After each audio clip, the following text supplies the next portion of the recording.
So Christmas has come really early for me this year. Back in June 2014 actually. I was donated a Sega Game Gear and a bunch of games. Sonic, Sonic 2 and the Sega 4-in-1 games pack. It was a really cool donation. A great package to start my very own Game Gear collection.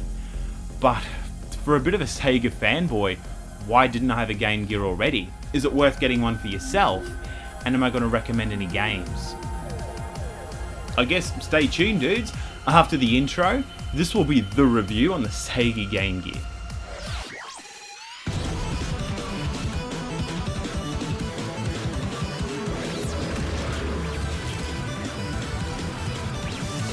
So most of you probably already know, but the Game Gear is basically just a portable Master System. You can actually get adapters to play Master System games on this. Obviously that would affect its svelte, sleek, pocket-sized design. But in all seriousness, that was the biggest hurdle, and the biggest reason why I didn't have a Game Gear already. I've already got a Master System, full screen, 2 controllers, and no LCD ghosting. I think one of the biggest problems this behemoth faced, as far as software is concerned, is the fact that most of its library consists of ports, which haven't been optimized for gaming on the go. With games like the first 2 Sonic titles, it's been a bit of a sour point. The screen size and the ghosting really starts to suck the fun out.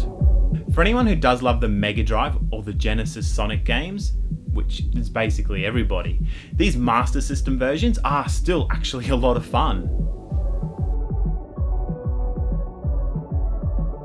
These games were developed at the same time as their 16-bit counterparts, but instead of just being a downgrade, we got some original Sonic games developed for the Master System. It's easy to see why it was ported to the Game Gear, but personally it sets up this feeling like the material has been recycled and adapted and ported, and the Game Gear was just the last in line.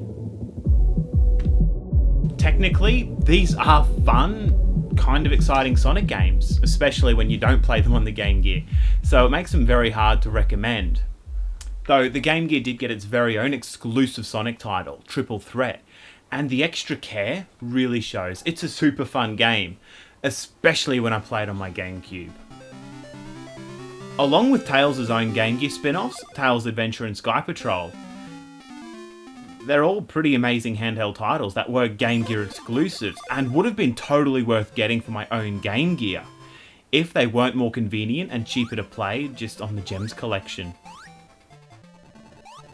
Triple Threat is a seriously solid Sonic experience, and for a lot of fans of the Mega Drive trilogy, this is a great place to check out some of the classic Sonic formula from around that Sonic 3 era.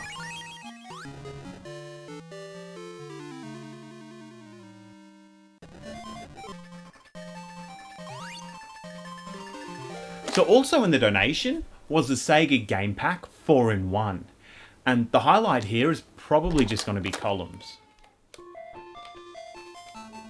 And to be honest, I wouldn't play it any other time. Same with the Atari Lynx and Clacks or the Game Boy with Tetris. It's a good portable experience. Along with Soccer Penalty Shootout, a tennis game where even Sonic shows up as an umpire, and a rally game, the Game Pack 4-in-1 is a great overview of these different kinds of games you'll be able to find on the Game Gear.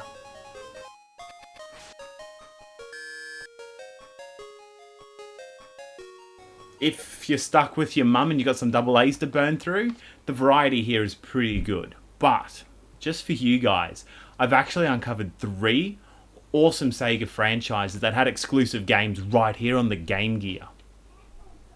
These games are not currently available as a re-release. They're cheap and they're easy to find. It's a hard criteria, but you guys are totally worth it.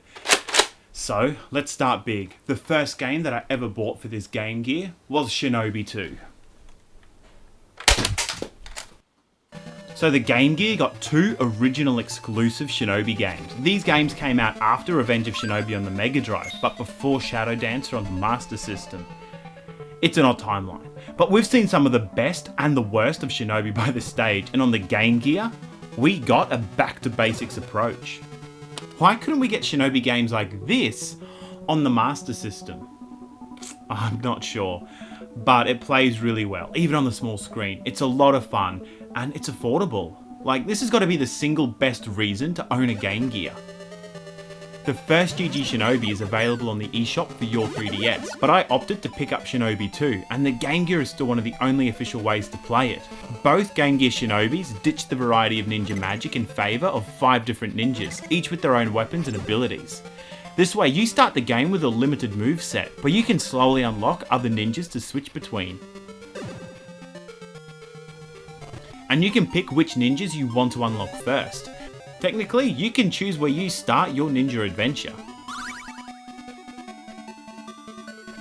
And just for this system, I also picked up Axe Battler, the Golden Axe spin-off that, I guess, really borrows heavily from Zelda 2. Is it bad?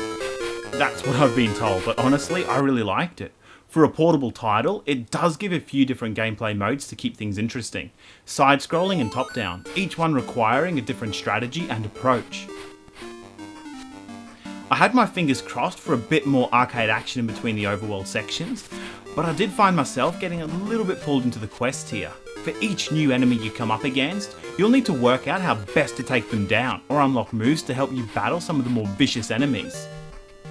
Whether or not you thought this game was any good, it was still kind of cool seeing a classic Sega franchise just getting this breath of fresh air on its portable console. At the time, it probably wasn't what the Game Gear needed, and obviously it's not what people were expecting from the Golden Axe series. But again, we've got this unique game that didn't manage to live past the Game Gear, again making it the only official way to actually play the game. And yeah, talking about these classic Sega franchises that we just haven't seen much of since the 16-bit era, we've got Fantasy Zone. I was a little bit surprised to see that the Game Gear got an original Fantasy Zone game. With such strong Master System titles already, I honestly thought that this was just going to be a port, until I booted it up. As always, the game is super bright with a simple concept. Destroy the main type of enemy for each stage, and then battle a boss. So first time players may find this game just a little bit sluggish. That is until you start upgrading your ship, and then things start to really fall into place. Bigger weapons, better engines, and a game that starts to become more like an intense side-scrolling shooter as you reach the later stages. And even though my heart will always be with Shinobi because ninja action fighting at its best, Fantasy Zone is super easy to recommend. For fans of Sega, the Game Gear is an interesting handheld, even with the lack of original games. It's the only place that you can find Master System, Mega Drive, and even Sega Saturn franchises all lumped together like this.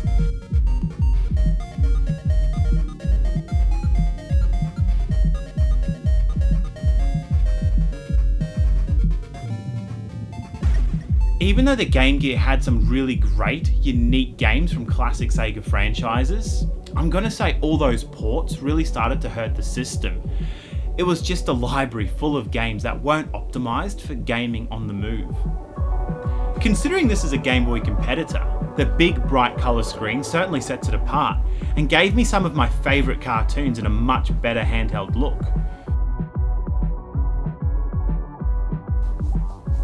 I've actually created a list of games I'd recommend checking out over on the website. There's some really unique games here, and not all of them are going to be good games, but from what I've played, I've actually really enjoyed the system. So dudes, thanks for joining in, and a super duper massive special thanks to Chris from the UK for donating the Game Gear in the first place. I've had a blast playing it and reviewing it, obviously. So mate, you're a total legend, and here's one from me!